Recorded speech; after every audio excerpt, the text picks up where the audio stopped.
Russia's Pokrovsk offensive just ground to a staggering halt after Ukraine hit back hard, striking strategic targets in occupied Donetsk territory, turning Putin's arsenal to ashes and leaving the Russian forces with a whole lot of questions and very few answers. It's a big setback for the Kremlin, which has seen Pokrovsk as a vital target for quite some time now. Indeed, Russian forces have been aggressively attempting to capture the city since way back in the summer of 2024. Ukraine, meanwhile, has shown remarkable resilience in holding off its enemy and maintaining control of the area.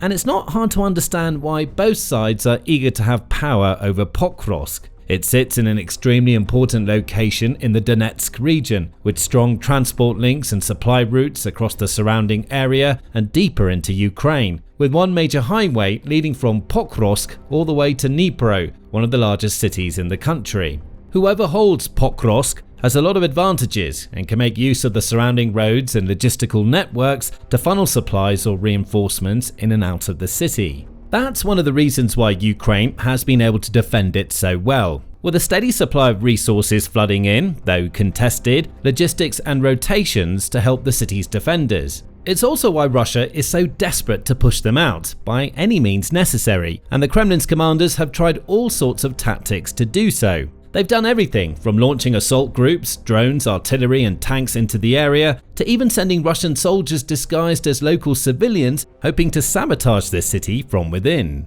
But Ukraine has responded the right way every time, using its own drones and various other defenses to fend off the enemy's attacks. Not only that, but Commander-in-Chief of the Armed Forces of Ukraine, Oleksandr Syrsky, recently revealed on Telegram that Ukraine's forces actually managed to recapture more land than they lost in the Pokrovsk area during the month of August. In fact, the month when the occupiers hoped for their breakthroughs and made maximum efforts to do so became the month of the enemy's relatively smallest territorial gains in recent times. So, if we take the Dnipropetrovsk direction, where the enemy created an offensive group, then here the Russians captured 13.5 square kilometers, but they lost 25.5 square kilometers. In the Pokrovsk direction, their gain was 5 square kilometers, while our troops regained control over 26 square kilometers. Now, in September, despite still having to face literally hundreds of Russian assaults in the area on a weekly basis, Ukraine isn't just digging in and defending, it's also finding ways to strike back at Russia, making life even harder for enemy commanders. To be more precise, Ukraine has recently launched a series of precision strikes on various ammunition depots in frontline territories near Pokrovsk and deeper into occupied Donetsk territory too. Every army needs ammo. Even Russia, despite being so reliant on drones and missiles nowadays, has to churn out ammunition in enormous quantities to keep its soldiers stocked up and ready to fight along the many miles of frontline land. It stores much of this ammunition in depots, both on its own land and in occupied areas, so that it can be quickly transported forwards to the front as and when needed. Now, with Ukraine blowing up many of these depots, Russian soldiers fighting at the front near Pokrovsk are now starting to run low on ammo. That in turn opens up opportunities which Ukraine can then exploit to potentially break through Russia's lines or push the enemy back and recapture more lost land.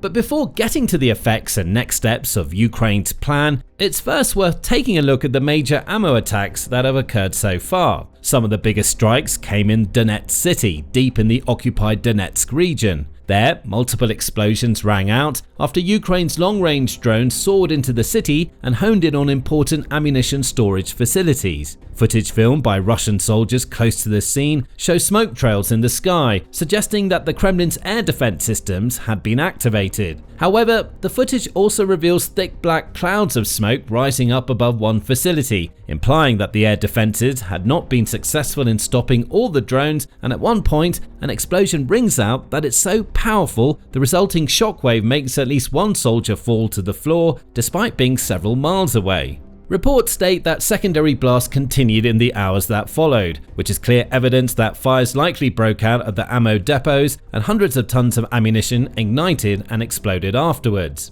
There's no telling how much damage was done here, but the scale of the explosions and smoke tells its own story. It's also worth noting that plumes of smoke were seen in at least 2 different parts of the city, again implying that not one but at least 2 major ammo bases were struck in this attack. That's another sign of Ukraine's remarkable ability to use intelligence to its advantage, seeking out and identifying the most important cogs in the Russian military machine, planning its attacks, picking the perfect moment to strike, and seizing every opportunity it gets to deal crushing, crippling blows to its enemy. Additional strikes occurred in the city of Selydove, also in the Donetsk region, much closer to the front lines and only around 10 miles southeast of Pokrovsk itself. More footage emerged from this location, showing a local military base and warehouse completely engulfed in fire and smoke. Again, the intensity of the fire, combined with the sounds of secondary explosions ringing out in the background, suggests that this was indeed an ammunition depot, and that the ammo inside was in the process of igniting and exploding as the video was filmed.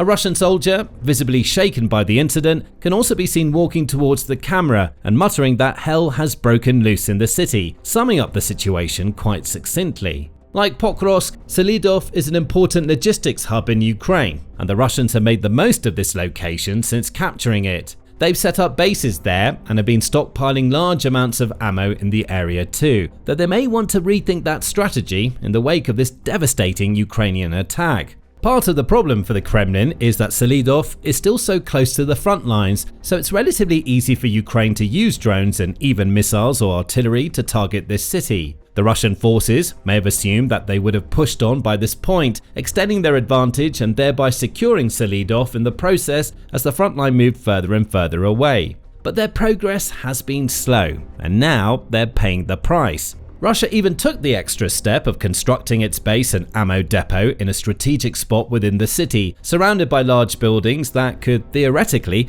provide cover against incoming drones and missiles. But Ukraine saw right through that plan and struck with the utmost precision, hitting the base head-on and leaving nothing but a burning pile of rubble behind.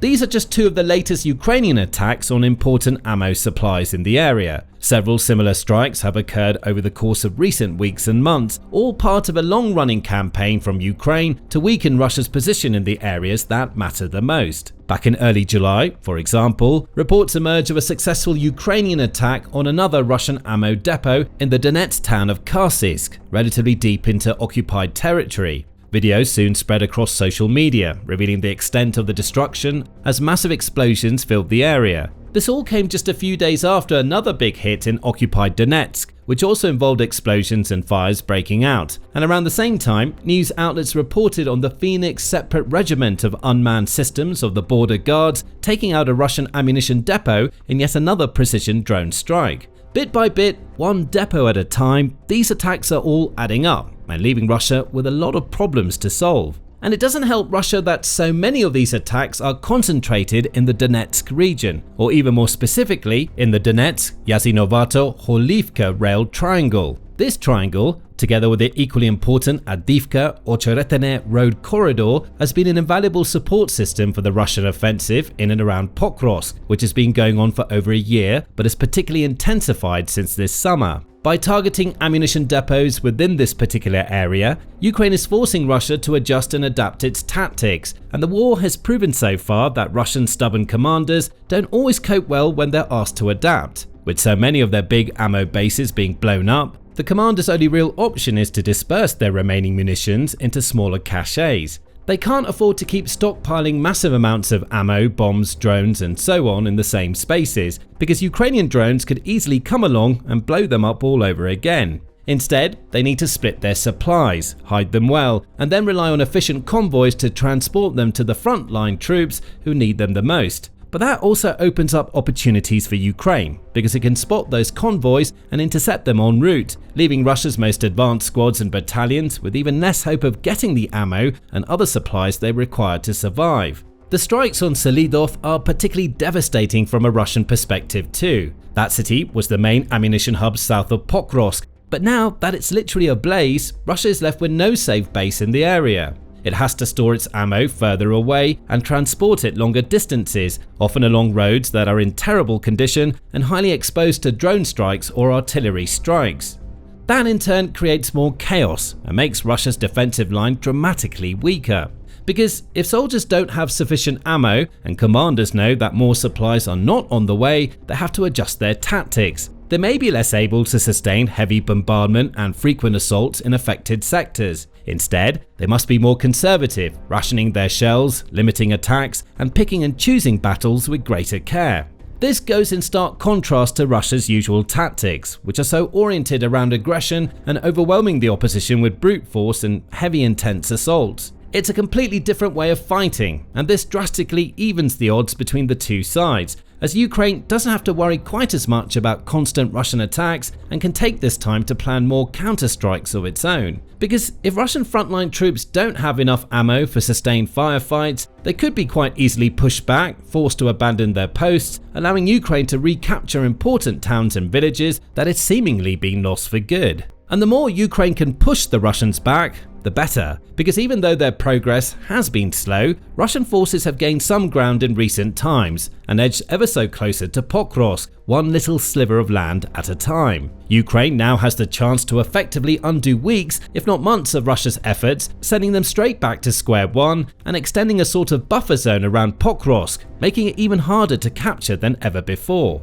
Ukrainian forces also now have the opportunity to send more drones behind enemy lines, using openings created by strikes on air defense and radar systems. Once they arrive on occupied territory, the drones can then scan the area to gain intel for local Ukrainian battalions, carry out direct strikes on convoys, wipe out repair depots and command posts, or seek and destroy even more ammunition caches, making Russia's logistical nightmare even more unbearable. According to analysts, several hundred tons of shells have been wiped out in the recent attacks on Donetsk alone. Add on all the additional ammo and armaments that have been blown up in other attacks, and Russia is facing a crisis with no clear solution. It's already lost so much. It's seen hundreds of thousands of its soldiers killed and countless more injured. It's watched on helplessly as Ukraine's precise drone and missile strikes have taken out billions of dollars worth of military equipment, including thousands of tanks and armored vehicles, and vast quantities of anti-aircraft guns, air defense systems, radars, aircraft, naval vessels, and support vehicles of varying kinds.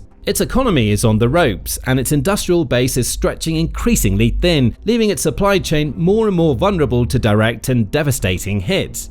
And even with all of Russia's resources, like its vast military budget and its grand production plants that can allegedly churn out hundreds of tanks and thousands of drones, it's going to struggle to replenish the massive amounts of ammunition taken out. That in turn makes it even harder for the Kremlin to sustain its weakening war effort. Ukraine's attacks will also surely dent morale, which is already an all-time low in many areas of the Kremlin's forces. Soldiers will wonder why their commanders are unable to deliver the ammo and other supplies they need to survive. Some may even make the bold but logical decision to abandon their posts, wave the white flag, or even defect to the Ukrainian side out of fear for their lives. Because with every day that goes by without ammo and support, Russia's frontline units grow weaker. This is exactly what happened back during the spring and summer months, when groups of Russian soldiers were cleverly cut off from supply lines by Ukraine, leaving them not only without ammo, but also without food and water. In the end, the inevitable occurred, and the Russian units completely collapsed.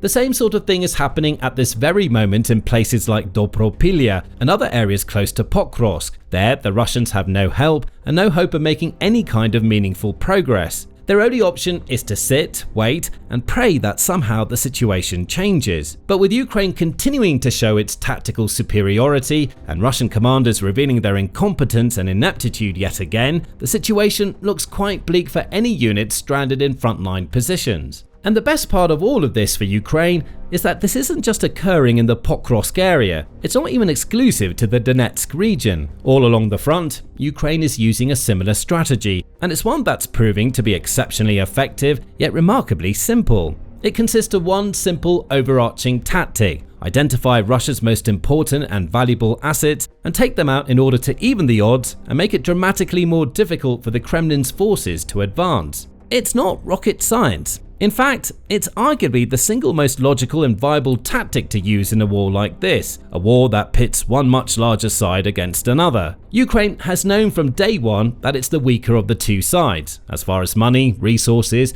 and military firepower goes. It does not have the vast stocks of ammo and tanks and armored vehicles Russia has, nor does it have the extensive and well-supported military industry that the Kremlin has maintained since way back in the Soviet Union era. In short, the odds have always been stacked against Ukraine, and it has had to find ways to even those odds. Russia, meanwhile, has always known that it's in a relative position of power, and it can lean on its vast resources, huge military budget, and other advantages in areas like manpower to pile the pressure on its opponent. The two sides' respective positions have heavily informed their tactics over the course of the entire war. Russia has always been about brute force. Its strategy is about throwing as much as it possibly can at Ukraine, whether that be soldiers, tanks, drones, or missiles, and hoping that pressure will eventually prove enough to cause cracks and grind down the Ukrainian defenses through attrition.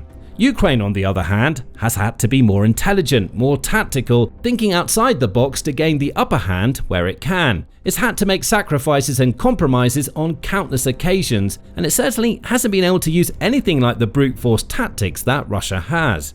But over the last 12 months in particular, Kyiv has seemingly found the perfect path forward. Using its newfound mastery of drone warfare, backed up by its exceptionally effective intelligence services, it has, time and time again, identified the targets that are most important for Russia, and it's taken them out one after another. Ammo depots, airfields, oil refineries, fuel storage tanks, railways, roads, bridges, command posts, numerous key pieces of the Russian logistical puzzle have been wiped off the map, and Russia's frontline push has, as a result, lost momentum.